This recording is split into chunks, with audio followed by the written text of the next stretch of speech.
नमस्कार मित्रांनो, स्वागत आहे आपल्या चॅनलवर जॉब विथ भूषण. तुमच्यासाठी एक चांगली जॉब ऑपॉर्च्युनिटी घेऊन आलो मित्रांनो. ही जी भरती निघालेली आहे, शासकीय वैद्यकीय महाविद्यालय व रुग्णालय मिरज भरती 2025 साठी निघालेली मित्रांनो. जीएमसी मिरज भरती 2025 ची. त्यामध्ये जे पद जे असणार आहे, विविध अशी पदं असणार आहे. गट ड ची भरती असणार आहे. अंतर्गत विविध पदे असणार मित्रांनो, जसं की शिपाई, अजून तुम्हाला सांगतो सफाई कर्मचारी, सुरक्षा रक्षक अशी इत्यादी अशी पदं असणार आहे. ओके. शैक्षणिक पात्रता असणारे फक्त आणि फक्त 10वी पासवाले इथं अप्लाय करू शकतात. 10वी पासवर इथं चांगली पॉझिटिव्ह असणार आहे. संपूर्ण माहिती तुम्हाला मी या व्हिडिओमध्ये देणार आहे. 263 पदांसाठी भरती निघालेली आहे आणि संपूर्ण माहिती तुम्हाला मी या व्हिडिओमध्ये देणार आहे मित्रांनो. तर तुम्हाला हा व्हिडिओ शेवटपर्यंत नक्की बघायचा आहे. चॅनलवर नवीन असेल चॅनलला सबस्क्राईब करून ठेवायचं, बेल आयकॉनला प्रेस करून ठेवायचे आणि आपलं Telegram channel, WhatsApp group, Insta ID, Facebook आयडीला फॉलो करून ठेवायचे. चला तर मग सुरू करूया या व्हिडिओला.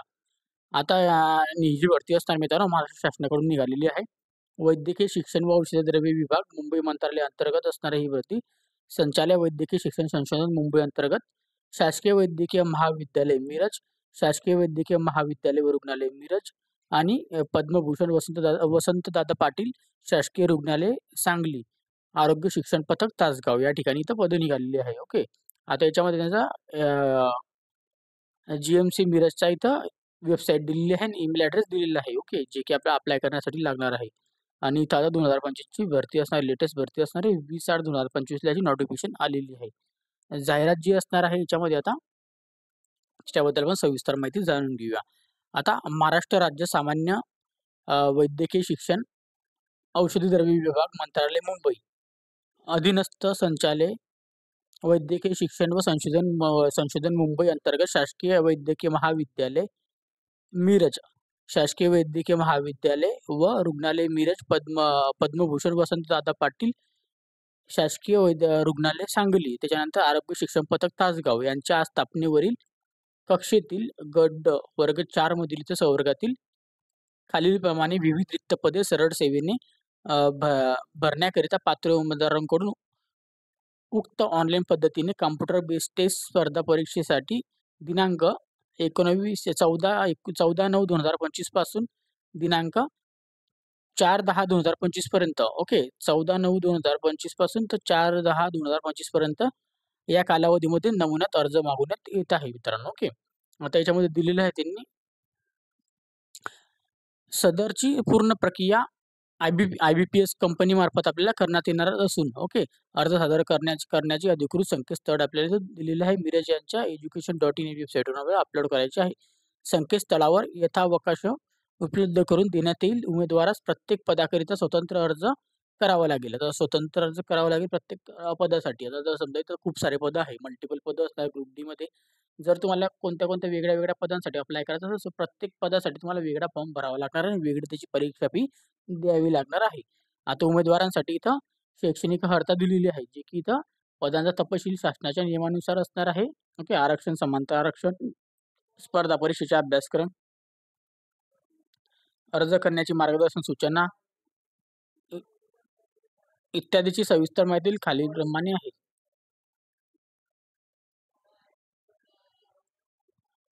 संस्थेचे नाव शासकीय वैद्यकीय महाविद्यालय मिरजकडून इथे भरती निघालेली आहे.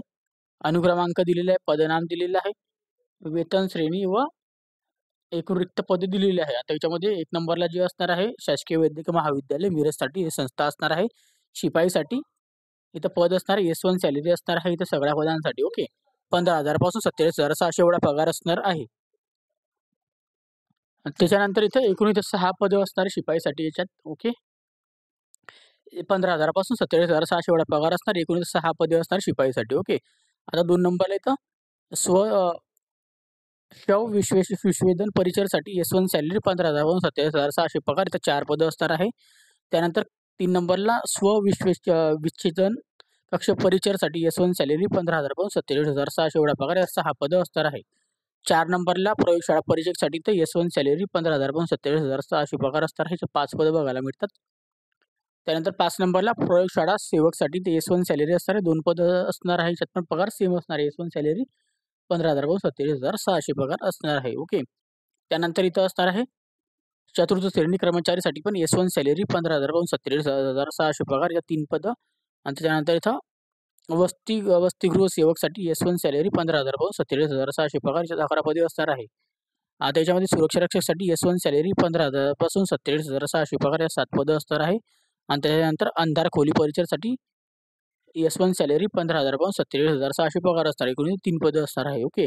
एकूण 47 पदं असणार आहे शासकीय वैद्यकीय महाविद्यालय मिरजकरिता. आता त्याच्यानंतर 2 नंबरची जी संस्था असणार आहे, संस्थेचं नाव शासकीय वैद्यकीय महाविद्यालय व रुग्णालय मिरजकरिता. याच्यामध्ये अनुक्रमांक, पदनाम दिलेलं आहे, वेतन श्रेणी व एक रिक्त पद दिलेलं आहे. याच्यात एक पद हे शिपाईसाठी असणार आहे. पहिलं पद शिपाईसाठी S1 सॅलरी सेम असणार आहे पगार यांना 5 पदं असणार आहे. ओके. कक्ष सेवक, रुग्णसेवकसाठी S1 सॅलरी असणार 14 पदं असणार आहे. पगार सगळ्यांना सेम याच्यामध्ये. आणि त्याच्यानंतर इथं औषधी वितरण सेवकसाठी S1 सॅलरी 6 पदं असणार आहे. 4 नंबरला बाह्य रुग्ण सेवकसाठी इथं S1 सॅलरी 3 पदं असणार आहे. त्याच्यानंतर इथं अपघाती विमा सेवकसाठी इथं अपघात विभाग सेवकसाठी इथं S1 सॅलरी 5 पदं असणार आहे. शस्त्रक्रिया परिचरसाठी इथे 8 पदं असणार आहे S1 सॅलरी. त्यानंतर अंधार खोली परिचरसाठी इथं S1 सॅलरी 1 पद असणार आहे. क्षकिरण परिचरसाठी S1 सॅलरी याच्यात 1 पद असणार आहे. रक्तपेढी परिचरसाठी S1 सॅलरी 3 पदं असणार आहे. 10 नंबरला रुग्णपटवाहक S1 सॅलरी 3 पदं असणार आहे याच्यामध्ये. त्याच्यानंतर इथं 11 नंबरला सहाय्यक स्वयंपाकीसाठी S1 सॅलरी याच्यात 1 पद असणार आहे. त्यानंतर 12 नंबरला सुरक्षा रक्षक पहारेकरीसाठी 1 पद S1 सॅलरी याच्यात 6 पदं बघायला मिळतात. 13 नंबरला माडीसाठी S1 सॅलरी 1 पद बघायला मिळतं. त्यानंतर 14 नंबरला जी असणार आहे धोबीसाठी S1 सॅलरी असणार आहे. याच्यात आपल्याला 2 पदं बघायला मिळतात. न्हावीसाठी 15 नंबरला S1 सॅलरी याच्यात 2 पदं बघायला मिळतात. आणि त्यानंतर 16 नंबरला प्रयोगशाळा परिचरसाठी S1 सॅलरी या 16 पदे बघायला मिळतात. ओके. आणि त्याच्यानंतर 17 नंबरला ऋणोपचार याच्यासाठी S5 सॅलरी असणार, जे 18,000 पासून 56,900 पगार असणार, 2 पदं बघायला मिळतात. ओके. आणि त्यानंतर 18 नंबरला स्वयंपाकीसाठी S3 सॅलरी असणार आहे. 16,600 पासून 52,400 पगार असणार, 1 पद बघायला मिळतं. एकूण 80 पदे असणार आहे शासकीय वैद्यकीय महाविद्यालय रुग्णालय मिरजकरिता. ओके. त्याच्यानंतर संस्थेचं नाव असणार आहे पद्मभूषण वसंतदादा पाटील शासकीय रुग्णालय सांगलीकरिता. ओके. याच्यामध्ये पण आपण बघूया आता पदं वगैरे. ओके. पदनाम दिलेले आहे, वेतन श्रेणी व रिक्त पदे दिलेली आहे. आणि याच्यामध्ये कक्ष सेवकसाठी S1 सॅलरी 15,000 पासून 47,600 पगार 51 पदं असणार आहे. सगळ्यात जास्त वॅकेन्सी. पहारेकरीसाठी S1 सॅलरी 15,000 पासून 47,000 पगार याच्यात 13 पदं बघायला मिळतात. शिपाईसाठी S1 सॅलरी याच्यात 10 पदं बघायला मिळतात. क्षकिरण सेवकसाठी S1 सॅलरी 6 पदं बघायला मिळतात. ओके. स्वयंपाकीसाठी S3 सॅलरी असणार आहे 16,000 पासून 16,600 पासून 52,400 7 पदं बघायला मिळतात. बाह्य रुग्ण सेवकसाठी S1 सॅलरी 15,000 पासून 47,600 पगार या 3 पदं बघायला मिळतात. याच्यामध्ये धोबीसाठी S3 सॅलरी असणार आहे 16,600 पासून 52,400 पगार या 5 पदं बघायला मिळतात. ओके. आणि दवाखाना सेवकला इथं S1 सॅलरी 15,000 पासून 47,600 पगार या 3 पदं बघायला मिळतात. शस्त्रक्रियाकार सहाय्यकसाठी S5 सॅलरी 18,000 पासून 56,900 पगार याच्यामध्ये 4 पदं बघायला मिळतात. स्वयंपाकी मदतनीससाठी S1 सॅलरी 15,000 पासून 47,600 पगार 3 पदं बघायला मिळतात. शस्त्रक्रियागार सेवकसाठी S5 सॅलरी असणार आहे. याच्यामध्ये 18,000 पासून 56,900 पगारच्या 3 पदं बघायला मिळतात. 12 नंबरला ऋणोपचार याच्यासाठी आपल्याला S5 सॅलरी 18,000 पासून 56,900 पगार या 4 पदं बघायला मिळतात. 13 नंबरला रक्तपेढी सेवकसाठी S1 सॅलरी 15,000 पासून 47,600 पगार या 3 पदं बघायला मिळतात. त्यानंतर उद्वाहक चालकसाठी इथं असणार आहे S3 सॅलरी 16,000 पासून 16,600 पासून 52,400 पगार याच्यामध्ये 3 पदं बघायला मिळतात. माडीसाठी इथे S1 सॅलरी असणार आहे. याच्यामध्ये 15,000 पासून 47,600 पगार या 2 पदं बघायला मिळतात. प्रयोगशाळा सेवकसाठी S1 सॅलरी असणार आहे 15,000 पासून 47,600 पगार या 2 पदं बघायला मिळतात. नाभिक करता येते S1 सॅलरी 15,000 पासून 47,600 पगार या 2 पदं बघायला मिळतात. मिस्त्री कम फिटर कार्पेंटरसाठी S3 सॅलरी 16,600 पासून 52,400 पगार याच्यात S1 आपल्याला 1 पद बघायला मिळतात. त्यानंतर इथं 19 नंबरला कार्यशाळा परिचयासाठी S1 सॅलरी याच्यामध्ये 1 पद आणि त्याच्यानंतर पाणीवालासाठी इथे S1 सॅलरी याच्यात 1 पद आणि शिंपीसाठी S3 सॅलरी 16,600 पासून 52,400 पगार हे 1 पद. एकूण इथं 128 पदे असणार आहे. पद्मभूषण पद्मभूषण वसंतदादा पाटील शासकीय रुग्णालय सांगलीकरिता. ओके. आता त्याच्यानंतर संस्थेचं नाव असणार आहे आरोग्य शिक्षण पथक तासगावसाठी. आता इथे तासगावसाठी दिलेलं आहे. आता बघूया आता पदं आपण. आता शिपाईसाठी S1 सॅलरी असणारे एक पद. ओके. याच्यामध्ये सगळ्यांना S1 सॅलरी असणार आहे. प्रयोगशाळा परिचारकसाठी S1 सॅलरी एक पद. दंत परिचरसाठी याच्यात S1 सॅलरी एक पद. स्वच्छता सेवकसाठी S1 सॅलरी याच्यामध्ये आपल्या 3 पदं. स्त्री कक्ष सेविका आयासाठी S1 सॅलरी 2 पदे. एकूण 8 पदे बघायला मिळतात. त्यानंतर संस्थेचं नाव दिलेलं आहे याच्यामध्ये. आता आपण बघूया. आता टोटल इथं दिलेलं आहे त्यांनी म्हणजे याच्यामध्ये. ओके. शासकीय वैद्यकीय महाविद्यालय मिरजकडे 47 पदे जसं की मी दाखवलेली आहे. शासकीय वैद्यकीय महाविद्यालय व रुग्णालय मिरजकडे 80 पदे असणार आहे. पद्मभूषण वसंतदादा पाटील शासकीय रुग्णालय सांगलीसाठी 128 पदे असणार आहे. आणि आरोग्य शिक्षण पथक तासगावसाठी 8 पदे असणार आहे. टोटल इथे 263 पदांसाठी भरती असणार आहे, जे की मी तुम्हाला सांगितलेली होती सगळ्यात आधी. ओके. आता प्रशस्त परीक्षेमधून भरवण्याच्या गट प्रवर्ग वर्ग 4 असणारे संवर्गातील सर्व पदांचा सविस्तर तपशील परिशिष्ट 1 मध्ये उपलब्ध करून देण्यात आलेला आहे, जो की तुम्हाला मी खाली दाखवेल. परीक्षेचा दिनांक जो दिलेला आहे या बाबतीची माहिती तुम्हाला आपल्याला gmcmiraj.education.in या संकेतस्थळावर आपल्याला करून देण्यात येणार आहे मित्रांनो. उमेदवारांनी स्वतः इथे पाहून घ्यायचं आहे. प्रस्तुत जाहिरातीमध्ये केलेल्या अटी शर्ती पूर्तता उमेदवाराकडून शासनाच्या ऑनलाईन प्रणालीद्वारे मागवण्यात येणार असणार आहे. ओके. आणि त्याच्यानंतर जाहिरातीची माहिती आपल्याला वेबसाईटवरून आपल्याला भेटणार आहे व पदसंख्या आरक्षणाबाबत सर्वसाधारण तरतूद दिलेली आहे. त्यानंतर इथं पदांच्या आरक्षणामध्ये शासनाचा संबंधित विभागाच्या सूचनेनुसार बदल किंवा कमी वाढ होण्याची शक्यता आहे. ओके.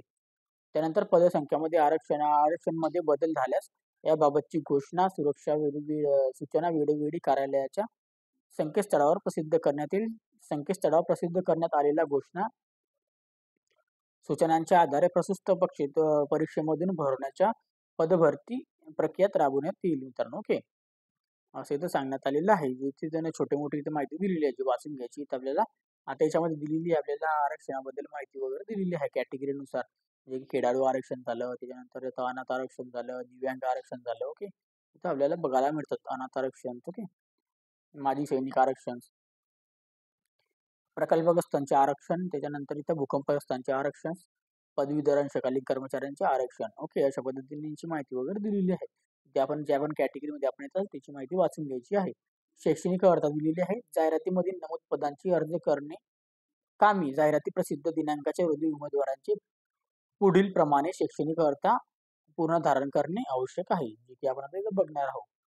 आता महाराष्ट्र शासन सामान्य प्रशासन विभाग यांच्याकडील 6 जून 2017च्या अधिसूचनेनुसार उमेदवाराची कोणत्याही शासन मान्य प्राप्त माध्यमिक शालांचं परीक्षा 10वी उत्तीर्ण असणे आवश्यक आहे. सर्व पदांकरिता सामायिक अर्हता, सर्व पदांकरिता 10वी पास असणं गरजेचं आहे. आणि फक्त इथं दिलेलं आहे न्हावी या पदाकरिता उपरोक्तामधील शैक्षणिक अर्हतेचे सह औद्योगिक प्रशिक्षण केंद्राकडून ITI झालेले पाहिजे. केस कर्तनालय प्रमाणपत्र अभ्यासक्रम पूर्ण केलेला असणे आवश्यक आहे. आणि सहाय्यक स्वयंपाकी या पदाकरिता मधील शैक्षणिक अर्हतेचे सह कमीत कमी 1 वर्षाचे नोंदणीकृत व्यवसायधारकाचे स्वयंपाक करत असल्याचे अनुभव प्रमाणपत्र अनिवार्य असणार आहे.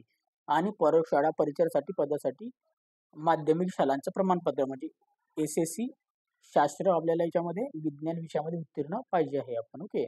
माडी या पदाकरिता आपल्याला प्रमाणपत्र लागणार आहे आपल्याला शैक्षणिक अर्थामध्ये. आणि आपल्याला मराठी भाषेचे ज्ञान आवश्यक आहे सगळ्या पुढच्यामध्ये. ओके. माजी सैनिकांचा शैक्षणिक अर्थ असणार आहे. तांत्रिक अथवा व्यावसायिक कामाचा अनुभव आवश्यक ठरवलेला नसल्यास पदांच्या बाबतीत 15 वर्ष सेवा झालेल्या माजी सैनिकांची SSC उत्तीर्ण असलेल्या किंवा Indian army special certification education अथवा प्रमाणपत्र असल्यास अशा पदांना अर्ज करू शकतात. ओके. पात्रता दिलेली आहे. भारतीय नागरिकत्व वयोमर्यादा आता दिलेली आहे. याच्यामध्ये आपल्याला 31/8/2025 पर्यंत असणार आहे. विविध अराजपत्रित व प्रवर्ग उपप्रवर्गासाठी किमान व कमाल वयोमर्यादा दिलेली आहे. याच्यामध्ये खुल्या प्रवर्ग उमेदवारांसाठी वयाची अट असणार आहे 31/8/2025 पर्यंत 18 ते 38 वर्ष असणार आहे ओपन कॅटेगरीसाठी. ओके. आणि इथं दिलेली आहे. आता त्याच्यामध्ये आता मागासवर्गीयमध्ये आपण असं आरक्षणामध्ये 18 ते 43 वर्षापर्यंत आपण अप्लाय करू शकतो. याच्यामध्ये दिलेली माहिती जसं की त्यावर आता वाचून घेणार तक्त्यामध्ये पदनाम, महिला, माजी सैनिक, खेळाडू, प्रकल्पग्रस्त अंशकालीन पदवीधर सर्वसाधारण दिलेले आहे. ओके. सर्व पदांसाठी 18 ते 38 वर्षापर्यंत असणारे महिलांसाठी त्याच्या महिलांकरिता पण आणि ओपन करता पण. ओके. सर्वसाधारण दिलेले आहे. आता त्याच्यामध्ये आपल्याला माजी सैनिकांसाठी इथे दिलेली आहे 3 वर्ष तथापि वयोमर्यादा 45 वर्ष. ओके. त्याच्यामध्ये आपल्याला 18 ते 43 वर्ष मागासवर्गीय खेळाडू वगैरे आपण असाल, प्रकल्प असताना 18 ते 45 वर्ष प्रकल्पग्रस्त भूकंपग्रस्त असतं आणि माजी सैनिकांचे पाल्य. ओके. अंशकालीन 18 ते 55 वर्ष आणि सर्वसाधारण 18 ते 38 वर्ष. ओके. आता याच्यामध्ये संपूर्ण म्हणजे तुम्हाला मी दिलेली आहे वयोमर्यादामध्ये. ओके.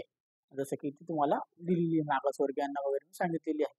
आता याच्यामध्ये खुल्या प्रवर्गांना 18 ते 38 वर्ष, मागासवर्गीयामध्ये असाल तर आपल्याला याच्यामध्ये दिलेली आहे 18 ते 43 वर्ष. ओके. कोणती कोणती कॅटेगरी बदलून घ्यायची. पदवीधर अंशकालीनसाठी 55 वर्षापर्यंत राहणार आहे आणि स्वतंत्र सैनिकांचे आपण पाल्य असेल 45 वर्षापर्यंत असणार आहे अप्लाय करण्यासाठी. खेळाडूंसाठी 43 वर्ष असणार आहे. दिव्यांगांसाठी इथं 45 वर्ष असणार आहे. प्रकल्पग्रस्त भूकंपग्रस्तांसाठी इथं 45 वर्ष असणार आहे. माजी सैनिकांसाठी इथं 45 वर्ष असणार आहे. ओके. आता परीक्षेचे स्वरूप दिलेले आहे. याच्यामध्ये परीक्षेचे स्वरूप जे असणार आहे, जे की आपण सगळ्यांसाठी सेम असणार आहे. मराठी, इंग्रजी, सामान्य ज्ञान, बौद्धिक चाचणी किंवा अंकगणित एकूण गुण दिलेले आहे. याच्यामध्ये गट वर्ग 4 समकक्ष पदांसाठी असणार आहे. 25 प्रश्न असणारे मराठीचे 25 गुणांसाठी, 25 प्रश्न मराठीचे 50 गुणांसाठी. ओके. प्रत्येकी 2 गुण. इंग्रजीसाठी 25 क्वेश्चन असणार आहे 50 गुणांसाठी. सामान्य ज्ञानचे 25 प्रश्न 50 गुणांसाठी. बौद्धिक चाचणी व किंवा अंकगणितचे 25 प्रश्न 50 गुणांसाठी. टोटल ते 100 प्रश्न असणार, 200 गुणांची परीक्षा असणार आहे. कालावधी असणार परीक्षेची 2 तास म्हणजे 120 मिनिटांची असणार आहे. परीक्षेचे स्वरूप असणार आहे कॉम्प्युटर बेस्डच असणार आहे. ओके. प्रत्येकी प्रश्नाकरिता वस्तुनिष्ठ बहुपर्यायानुसार असणार आहे. 2 गुण दिले जाणार आहे. ओके. याच्यात कोणत्याही प्रकारची मायनस सिस्टीम नसते, लक्ष असू द्यायचं. पण याच्यामध्ये नॉर्मलायझेशन होत असतं. ओके. जसं की तुम्हाला याच्यात पुढे मी वाचून दाखवणार आहे. ओके. गड्डची भरती असणार आहे एसएससी किंवा कमीत कमी त्यांची शैक्षणिक अर्थेनुसार इथं आपल्याला परीक्षेचं स्वरूप असणार आहे, दर्जा जो असणार आहे आपल्या. ओके. माध्यमिक शालांचा दिलेला आहे. आता याच्यामध्ये आपल्याला व लेखी परीक्षेमध्ये गुणाची आपल्याला इथं प्रत्येकी 50 गुण ठेवून आपल्याला 200 गुणांची ऑनलाईन असणार आहे परीक्षा. ओके. याच्यामध्ये आपल्याला नॉर्मलायझेशन वगैरे आपल्याला बघायला मिळते. याच्यामध्ये आपल्याला पहिले दिलेलं आहे, हे बघू शकता. आता याच्यामध्ये दिलेलं आहे त्यांनी. याच्यामध्ये आपल्याला सांगायचं विसरलो तुम्हाला, आता कोणतीही मौखिक मुलाखत आपली घेण्यात येणार नाहीये. आणि त्याच्यामध्ये सेम एक पॉईंट असा होता की जसं की तुम्हाला सांगू इच्छितो, 45% गुण आपल्याला पाडणे गरजेचं आहे. म्हणजे 90 मार्क जर असेल तरच आपल्याला इथे कॅटेगरी आपल्या यादीमध्ये नाव येणार आहे. 90 मार्क पाहिजे आपल्याला 45% नुसार. कॉम्प्युटर बेस्ड टेस्ट ऑनलाईन पद्धतीने घेण्यात येणार असून सत्रांच्या प्रश्नपत्रिके स्वतंत्रपणे उपलब्ध केल्या जाणार असून एकापेक्षा जास्त सत्रांमध्ये परीक्षा आयोजित करण्यात येणार आहे.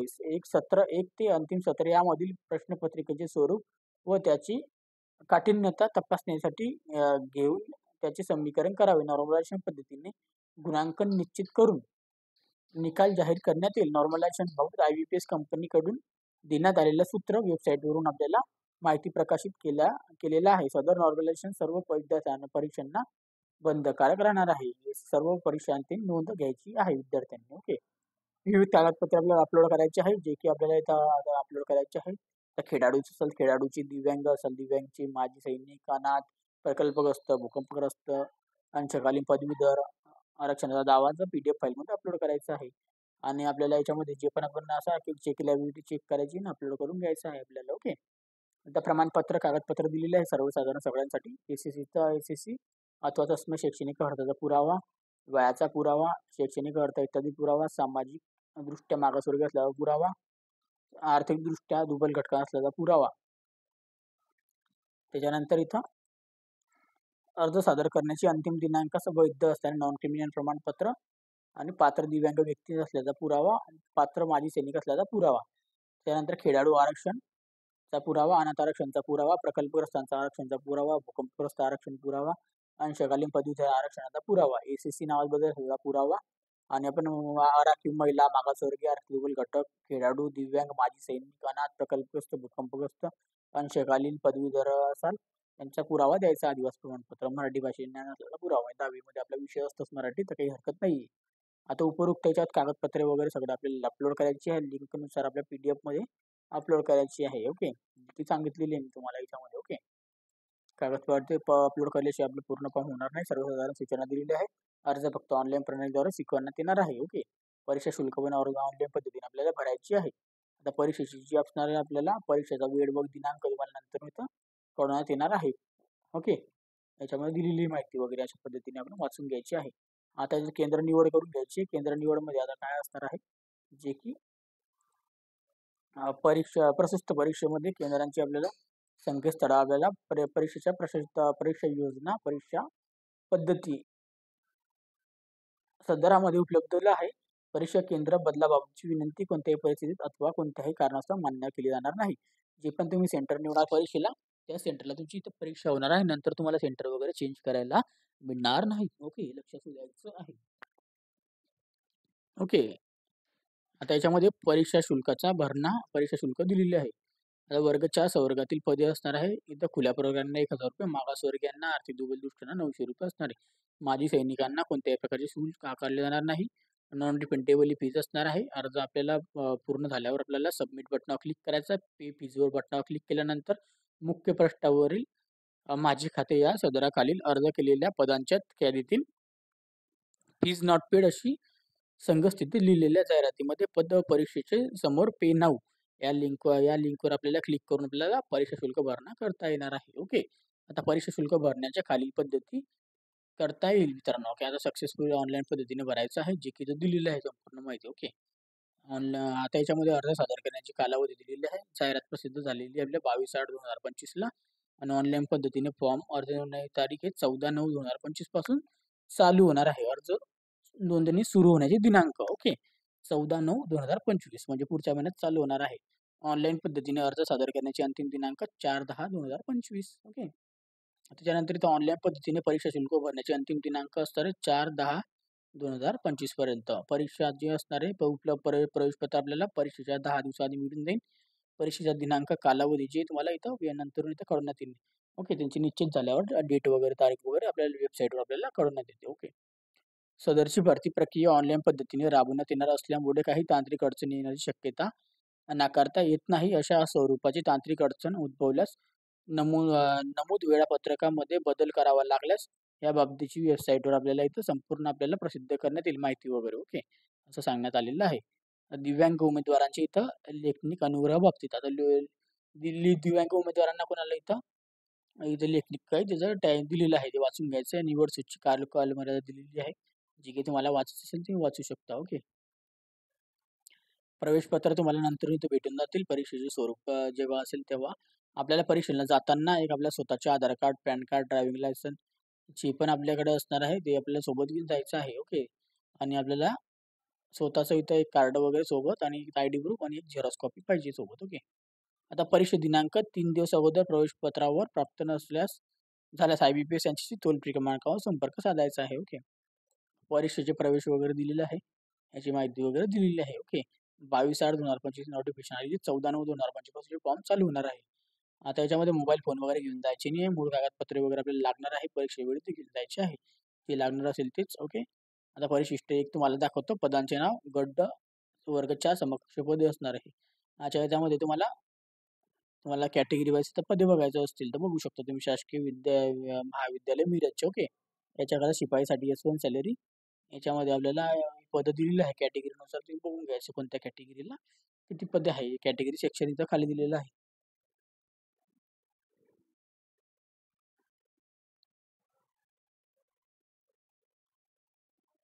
ओके. याच्यामध्ये आता शासकीय वैद्यालय मिरजकरिता दिलेलं आहे. जे की इथे तुम्ही बघू शकता कॅटेगरी वाईज किती पदं दिलेली आहे.